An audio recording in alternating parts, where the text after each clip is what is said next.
estaba meditando en un pasaje en Hebreos 10:36. Si vienes conmigo a la palabra del Señor, Hebreos 10:36, y vamos a leer juntos estos 4 versículos que el apóstol Pablo está escribiendo. Hebreos 10:36. Vamos a leerlo al menos 2 veces en voz alta y quiero que te quedes con cada frase. Amén. Tal vez puedas mañana, cuando tengas un tiempo en tu casa, volver a leer este mensaje y anotarlo en un cuaderno, porque es importante que tú y yo nos quedemos con la palabra de Dios en nuestro corazón. ¿Sabes esa onza de chocolate que tú pones en tu boca? Y aun cuando ya la tienes en el estómago, pero estás saboreando ese sabor.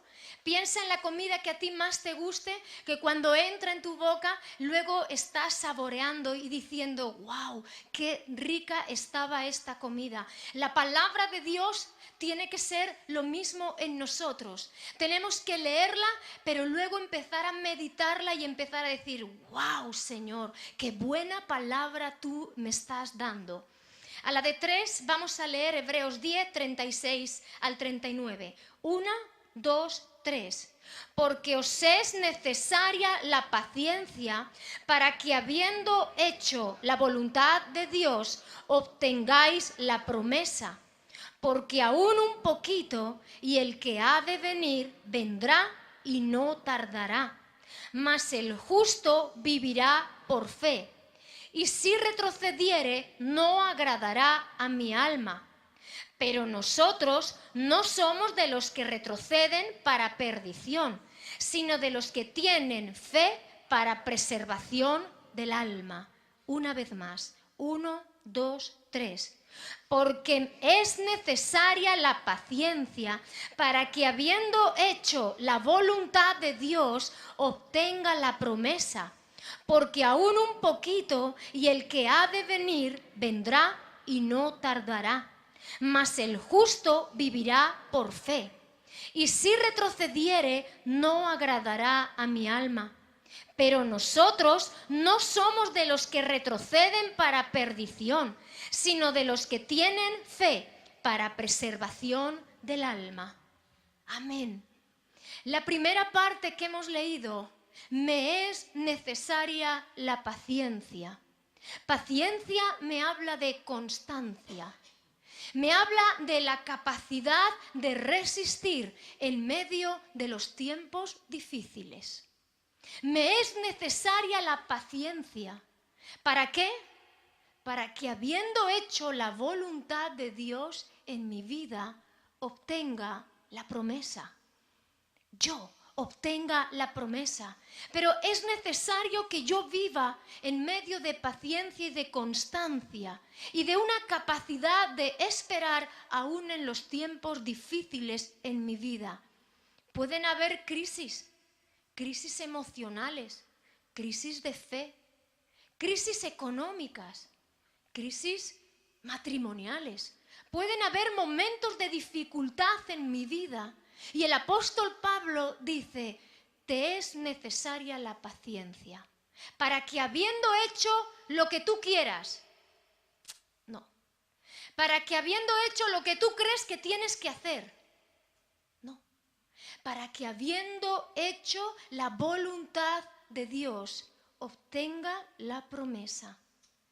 Mira, el pueblo de Israel, en sus momentos más difíciles, cuando Faraón no quiere dejar salir al pueblo, y después de 9 plagas, finalmente Faraón levanta su mano, porque Dios manda la muerte a todo primogénito, y Faraón finalmente deja salir al pueblo.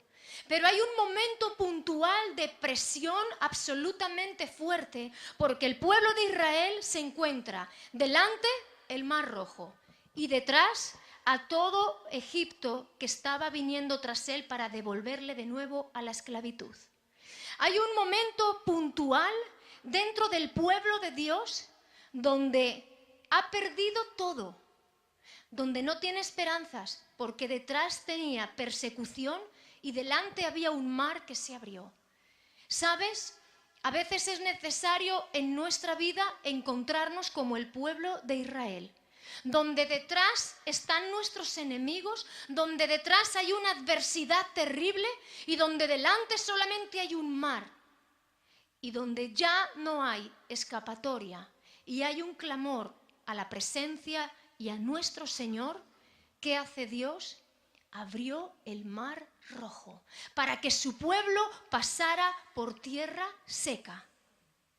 Y todos en algún momento de nuestra vida hemos encontrado adversidad y dificultad y delante un mar que no se abría y decir: Señor, ¿qué hacemos? Señor, ¿qué hacemos?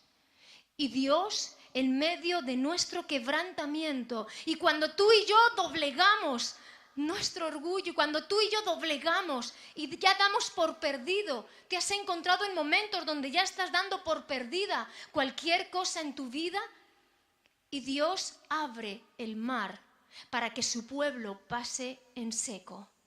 Y Dios está diciendo, en medio de la paciencia, en medio de la capacidad de aguantar en situaciones difíciles y habiendo hecho la voluntad de Dios, es decir, vivir una vida en orden delante del Señor, volver nuestros caminos a Dios, porque si algo tú y yo necesitamos es dejar nuestros orgullos y vanidades y volver nuestro rostro a Dios. Y en medio de hacer la voluntad de Dios, dice la palabra, obtener la promesa. Porque aún un poquito y el que ha de venir vendrá y no se retrasa. Creo que en estos versículos el apóstol Pablo está dando sentido a la vida de todo cristiano.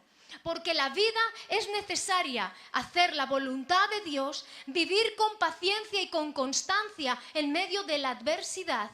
Pero también dice que esperando a aquel que ha de venir, aún un poquito, y no se retrasará y vendrá. Está hablando de que el Señor volverá a por su iglesia. Pero Pablo dice, si retrocediere, no agradará mi alma. Está hablando de las palabras de Dios para todo aquel que abandona los caminos del Señor. Y está diciendo, no agradará mi alma. Pero el último versículo dice, pero nosotros, iglesia, tú y yo no somos de los que retrocedemos, sino de aquellos que permanecemos, que no retroceden para perdición, sino que de los que tienen fe para preservación del alma. Preservar significa, iglesia, proteger y resguardar anticipadamente a alguien o algo de algún daño o peligro. Aquellos que están preservando su alma, aquellos que se están guardando en los caminos del Señor. Nosotros no somos de los que retrocedemos, sino de aquellos que mantienen la fe. Mira, iglesia, mantenemos fe siempre bajo la gracia y la mano de Dios en nuestras vidas. Dice la Escritura que ningún hombre será fuerte en su propia fuerza. Todo aquel que cree en Dios necesita de poner su confianza en Él. Te hablo de confianza cuando tú te abandonas completamente en las manos del Señor. Cuando tú decides en tu vida entregarle absolutamente todo. Mira, Señor, yo hasta aquí he intentado manejar la vida, mis recursos, pero yo reconozco en esta hora que solamente tú puedes traer salvación a mi corazón y restauración de todas las cosas. Ese es nuestro momento crucial, donde el mar Rojo se abre delante de nosotros y donde nuestros enemigos son destruidos. En el momento en el que el corazón del hombre decide hacer la voluntad de Dios en su vida. Estaba meditando y hablaba con Coral. Ella y yo siempre estamos, con mi madre, estamos hablando de la palabra del Señor y estábamos diciendo, vivimos en una generación de cristianos que estamos bajo el síndrome de la margarita. Tú dirás, Gema, ¿qué me dices? El síndrome de la margarita, de deshojar la margarita. Sile, nole, sile, ahora estoy cerca de Dios, ahora no necesito estar cerca de Dios. Ahora busco a Dios porque le necesito. Ahora todo me va bien, no le necesito. Ojo, todos hemos caminado en algún momento de nuestra vida así. No podemos echarnos en cara nada a nadie, porque la realidad es que venimos en la búsqueda de Dios cuando nuestras vidas están bajo situaciones difíciles. Pero es ahí, en medio de la adversidad, donde yo he descubierto un amor de Dios tan sincero y tan fuerte sobre mi vida. Es en medio de la presión donde yo he descubierto a Cristo diciéndome: venid a mí, los que estáis trabajados y cargados. Ven a mí, Gema, porque en la dureza de tu corazón yo no puedo trabajar. En la dureza de tus fuerzas yo no puedo trabajar. Este mundo se sostiene por su rebeldía, pero todo aquel que vive en la fe tiene que vivir en la gracia y en la confianza de Dios y en venir con un corazón rendido delante de Él. Estos mismos versículos no son más que la consecuencia de algo que ya el apóstol Pablo está hablando en Hebreos 10:19. Si vienes conmigo, leemos, porque tú y yo decimos: Señor, ¿cómo puedo vivir por fe? Pero ¿qué es vivir a través de la fe?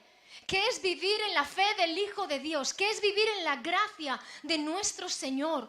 Y el apóstol Pablo está diciendo en Hebreos 10:19, así que, hermanos, teniendo libertad para entrar en el lugar santísimo por la sangre de Jesucristo, por el camino nuevo y vivo que Él nos abrió a través del velo, esto es, de su carne, y teniendo un gran sumo sacerdote sobre la casa de Dios, acerquémonos con corazón sincero, en plena certidumbre de fe, purificados los corazones de mala conciencia y lavados los cuerpos con agua pura.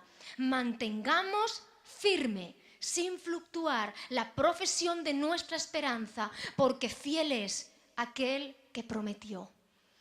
La misma palabra de Dios está dando salida a una vida de fe. Así que, hermanos, Jesucristo nuestro Señor abrió un camino nuevo. Era imposible para el hombre acceder a Dios, porque por nuestro pecado ningún hombre en su pecado, en su inmundicia, puede acercarse a Dios. Dios es santo, Él es santo y demanda santidad.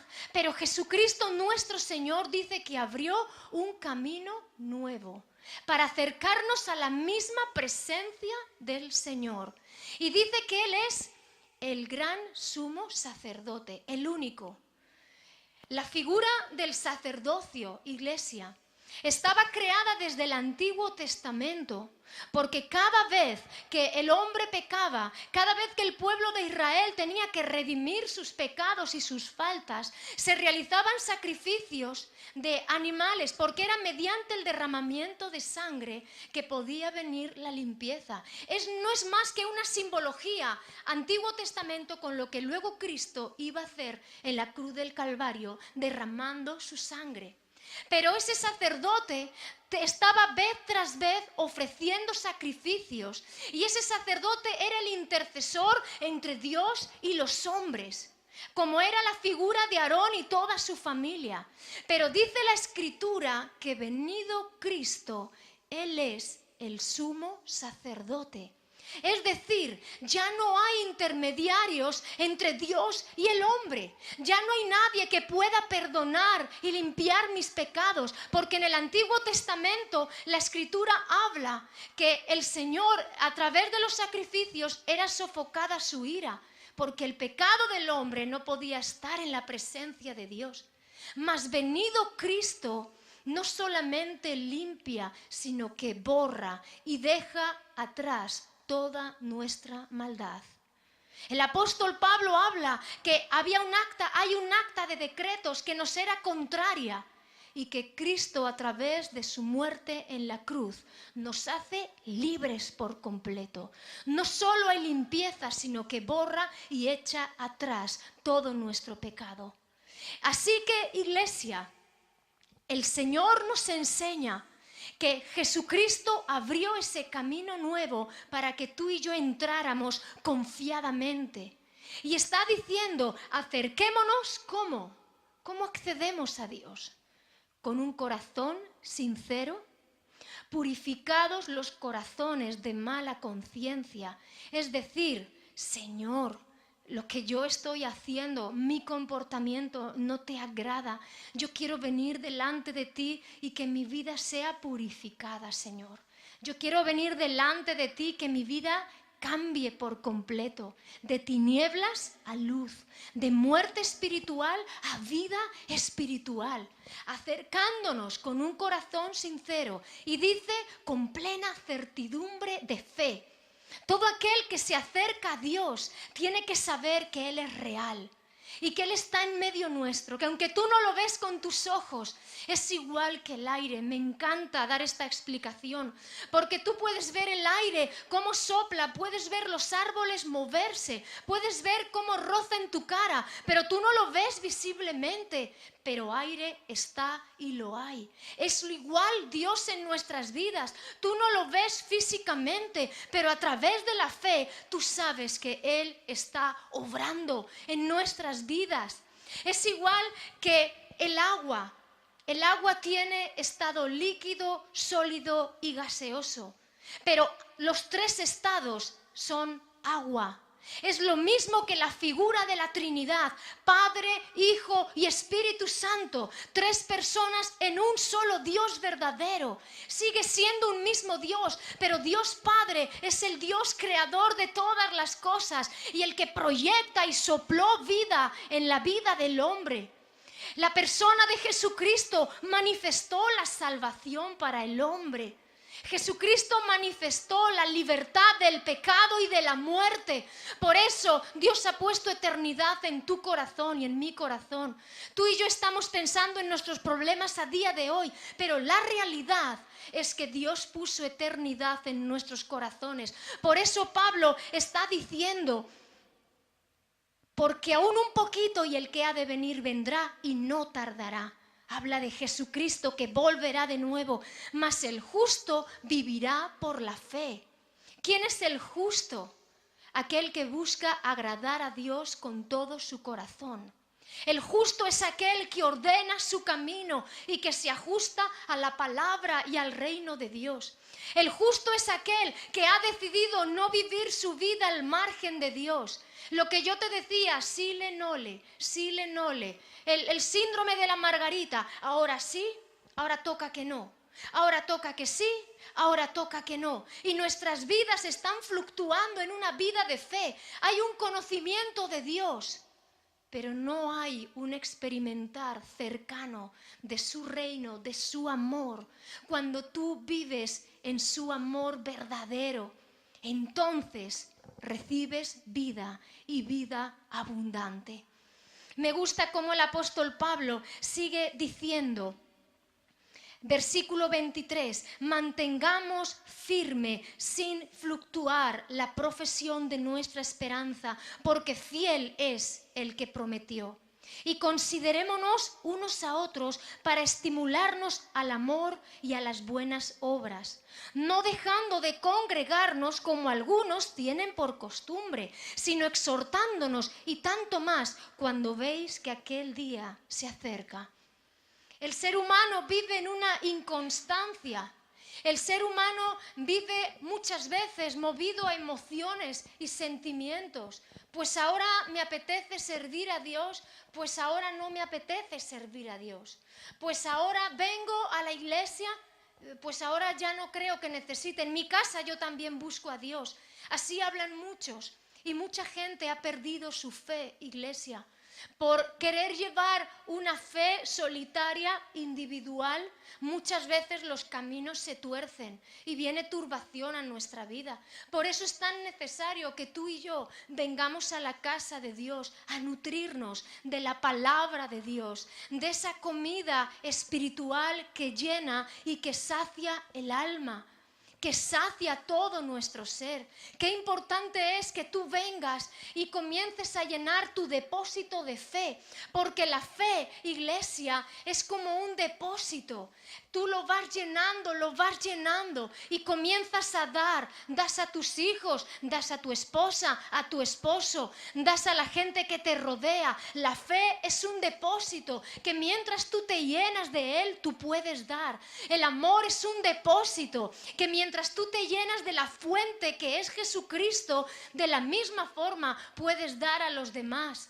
Cuando dejamos de estar conectados con Dios, dejamos también de dar amor, dejamos de tener fe en nuestras vidas, dejamos de tener esperanza y dice que empezamos a fluctuar. No seamos fluctuantes. Algo que fluctúa es algo que sube y que baja. Y Dios quiere que tú y yo nos mantengamos afirmados en la fe, con plena certidumbre de fe en nuestras vidas, purificados nuestros corazones de mala conciencia y lavados nuestros cuerpos con agua limpia. Está hablando de una vida cercana al Señor. Está hablando de una vida. Nosotros no somos de los que retrocedemos. Díselo a la persona que tienes a tu lado. Escucha, yo no soy de los que retroceden. Yo no soy de los que retroceden. Me puedes ver aquí medio. Me puedes ver con un ojo tuerto, pero yo no voy a retroceder, yo no voy a claudicar. Ese tiene que ser el mensaje en tu vida y en tu corazón. Yo no quiero vivir bajo el síndrome de la Margarita. Yo quiero vivir en una vida de fe y en una vida de sí, sí, sí, sí. Saber reaccionar cuando cometo errores, saber reaccionar cuando en mi vida no estoy haciendo lo correcto, y para eso la palabra de Dios me enseña. Por eso es tan necesario que tú y yo vivamos conectados a Dios, a su iglesia. Una vida de oración unos por otros. ¿Por qué Pablo está diciendo exhortándoos unos a otros al amor y a las buenas obras? Porque tú y yo tenemos el peligro de poder bajar la guardia. Pero si tienes a alguien a tu lado que te está dando un codazo y te está diciendo, no retrocedas. Cuando algún hermano te llama por teléfono, de vez en cuando llamamos por teléfono a algún hermano, ¿cómo estás? ¿Cómo va? No te he visto este domingo. Y no es porque uno quiera entrometerse en la vida de otra persona, no es así. Y queremos siempre tener mucho respeto por cada persona que viene. Pero me interesa si estás bien, si tu corazón está bien, si estás fortalecido en el Señor, si empiezas a fluctuar cuando tú y yo exhortamos, y exhortar es incitar a alguien a que haga algo. E incitar está hablando de hablar con fuerza para que alguien haga algo. Estás como metiendo un meneo a la persona que tienes a tu lado. Por eso es tan importante que tú y yo nos conectemos a Dios y a una iglesia para permanecer firmes. Porque escúchame bien, toda acción tiene unos resultados. Y dice el versículo 26 de Hebreos 10, porque si pecáremos voluntariamente después de haber recibido el conocimiento de la verdad, ya no queda más sacrificio por los pecados, sino una horrenda expectación de juicio y de hervor de fuego que ha de devorar a los adversarios. Hasta ahí dejamos la palabra. Si pecáremos voluntariamente, ya no hay más expiación del pecado. Y cuando hablamos de pecar, no está hablando de pecar por ignorancia, por debilidad, por no estar advertidos. Está hablando cuando el Señor ha venido ya a tu vida, cuando tú sabes perfectamente por qué camino tienes que conducirte, qué es lo correcto, qué es lo no correcto. Y cuando deliberadamente tú dices, Señor, yo no quiero seguirte. Señor, lo siento, yo no voy a seguir tus pasos. Y la palabra de Dios dice que si deliberadamente nosotros pecamos, ya no queda más expiación por el pecado. Cristo ya lo hizo una vez. Y en Cristo hay perdón y hay salvación. Pero cuando voluntariamente renunciamos a la gracia de Dios, ya no hay más forma de redención. No hay otro camino para acceder a Dios. No hay atajos en la vida.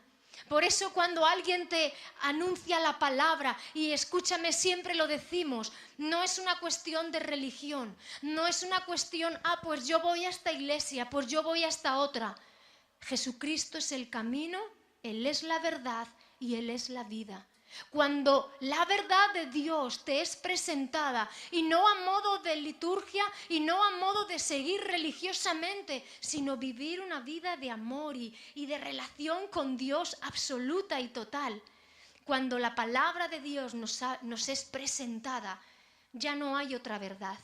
Te podrá venir otro diciendo, pues mira, vente aquí, vamos a meditar, que ahora se lleva mucho, pues vente allá, vamos a hacer esta otra cosa. Ahí no hay salida. Hay un laberinto del que no se halla la salida.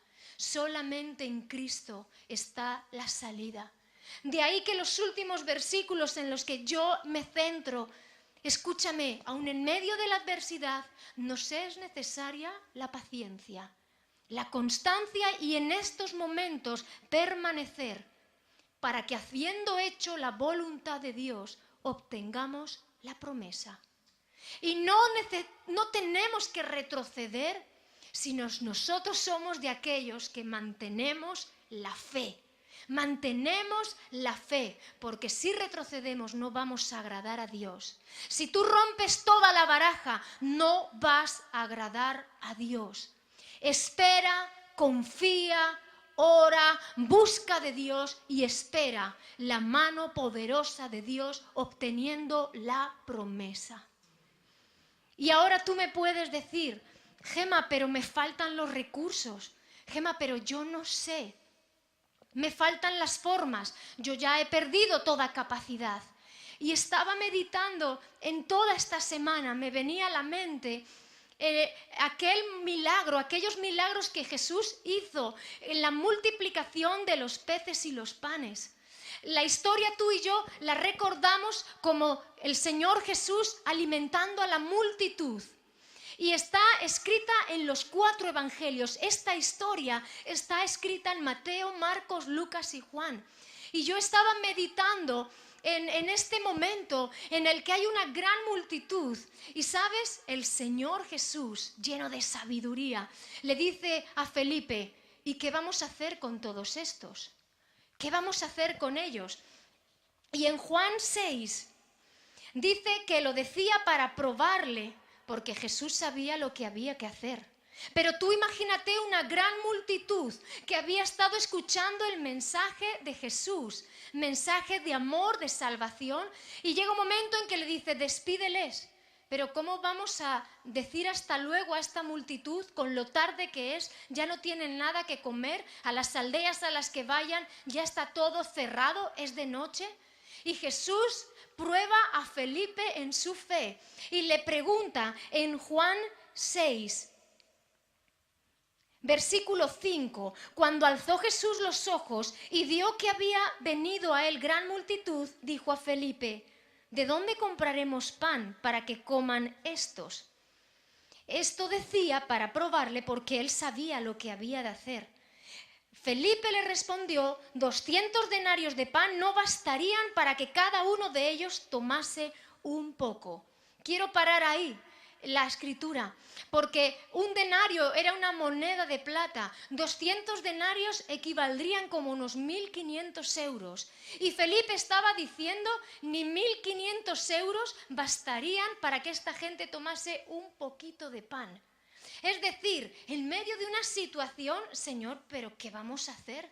Señor, ¿qué voy a hacer con esta situación? Y sabes, Jesús nos pregunta, ¿qué vas a hacer? ¿Cómo sales de esta? Así me he encontrado yo en muchos momentos de mi vida.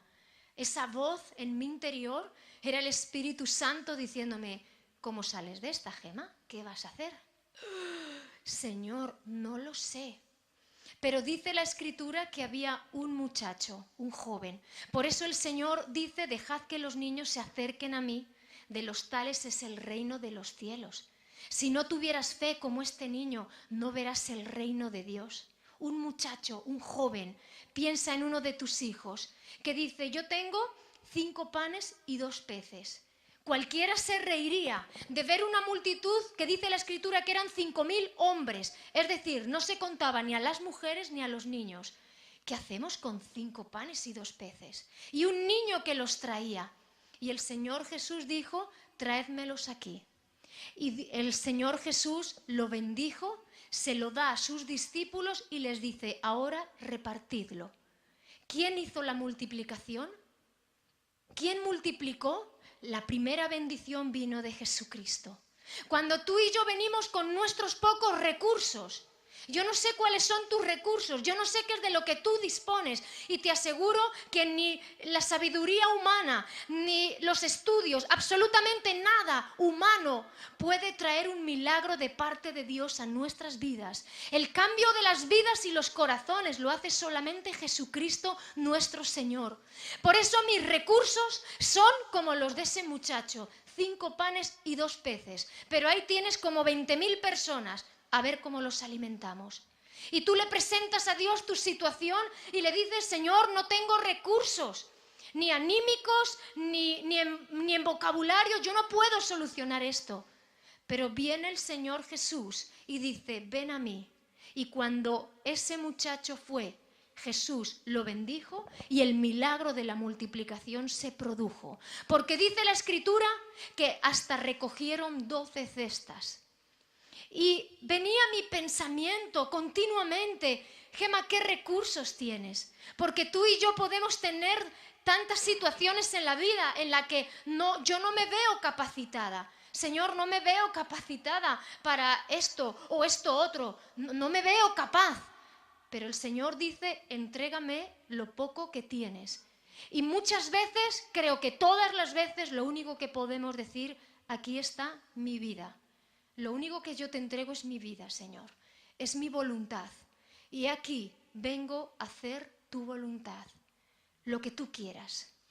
Os es necesaria la paciencia para que, habiendo hecho la voluntad de Dios, obtengáis la promesa. Habiendo hecho no mi voluntad, no mi parecer, no mis recursos inteligentes, la mano de Dios, la gracia de Dios sobre mi vida. No voy a vivir una vida deshojando la margarita, ahora sí, ahora no. Es muy importante, iglesia, que tú y yo tomemos una firme decisión. Y he aquí el día aceptable, dice el Señor, he aquí el tiempo de salvación, para venir delante de su presencia y para decirle, Señor, aquí están mis 5 panes y mis 2 peces. Jesús los bendijo, los repartió y el milagro se produjo. Amén. Vamos a